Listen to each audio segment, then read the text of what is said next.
Look around and you'll notice a strange contradiction in modern society. Doctors, accountants, and bankers, people who spent years earning advanced degrees and high-paying jobs, are often the ones losing sleep over mounting credit card bills and mortgage payments. They are caught in an endless loop of earning and owing. This photograph from the 1950s captures the exact environment where this cycle begins. Traditional classrooms were designed to produce good employees. They are highly efficient at teaching reading, writing, and arithmetic. Students graduate with excellent scholastic and professional skills, ready to enter the workforce. But they leave with a massive blind spot: financial literacy. The curriculum completely omits the mechanics of how money actually works. When someone struggles financially, it is rarely because they are lazy. They are simply operating exactly as they were trained.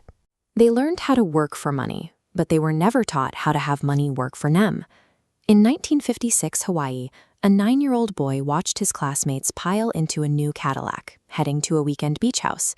He and his best friend weren't invited because they were considered the poor kids. That sting of exclusion sparked a lifelong curiosity about how wealth is actually generated. The boy had access to two very different mentors.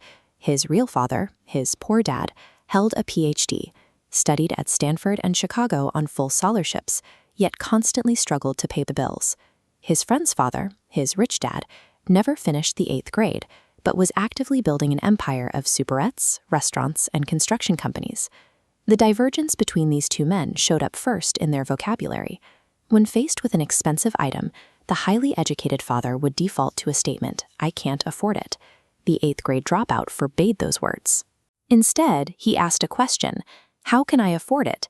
One phrase lets you off the hook, the other forces you to think. By declaring you can't afford something, the brain stops working and accepts defeat. By asking how you can afford it, the brain is forced into action, searching for solutions and generating ideas. Building wealth doesn't start with a prestigious diploma or a high salary. It begins with the internal dialogue you use to process your financial reality. The mind is a muscle, and the rich exercise it daily. Realizing his educated father's path led to constant financial stress, the 9-year-old made a choice. He approached his friend's wealthy father and asked to be taught how to make money. The rich dad agreed, but on one condition. He wouldn't teach using a blackboard or a lecture. He insisted that life is the best teacher, and life teaches by pushing you around. He designed a real-world stress test. He put the boy to work in one of his small neighborhood superettes. For 3 hours every Saturday, the boy dusted canned goods in a store without air conditioning. His compensation was a meager 10 cents an hour. Back in the mid-1950s, 30 cents could barely buy 3 comic books. By the 3rd week of sacrificing his weekends, the boy was exhausted, bored, and intensely frustrated by the tiny payout. He finally confronted the rich dad. He accused him of being a cheapskate, of exploiting child labor, and of failing to keep his promise to teach him anything about wealth. The rich dad just smiled. In less than a month, the 9-year-old was sounding exactly like the adult employees who had quit before him. The boy was blaming his boss and his low pay, convinced that a bigger paycheck was the answer to his misery. When adults feel that same frustration, they usually follow a predictable script. They complain about the company, demand a raise, or simply quit and look for another job that offers slightly better pay. But changing employers doesn't fix the underlying issue. Most people are kept broke by a powerful psychological loop, driven by 2 emotions, fear and desire.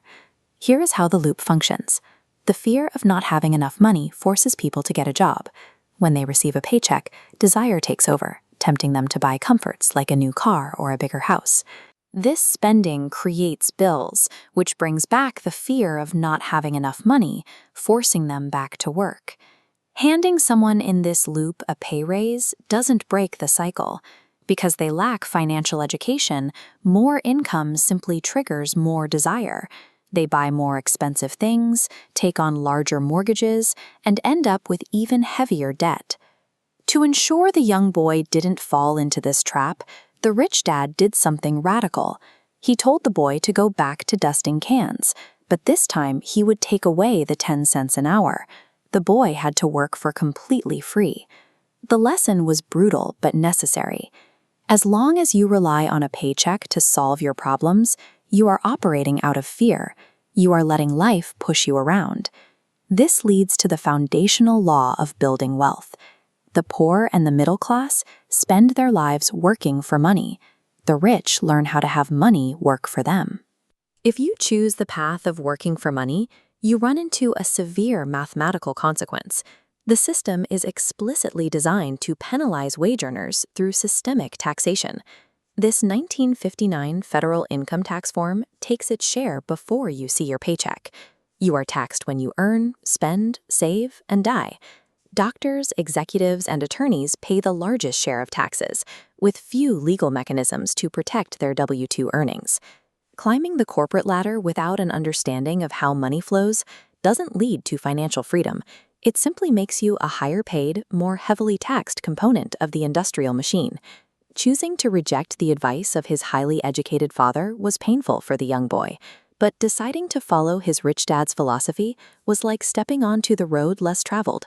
He realized that money itself comes and goes. The actual power lies in financial education, the deep understanding of how to acquire assets that generate cash flow independently of your labor. You can choose to play it safe, spending a lifetime terrified of losing your job and clinging to the illusion of security. Or you can break free, exercising your mind to actively identify and build investments. The choice is yours. Stop letting fear dictate your decisions and start doing the hard work of learning how money operates. That is the only way to build a system that works for you.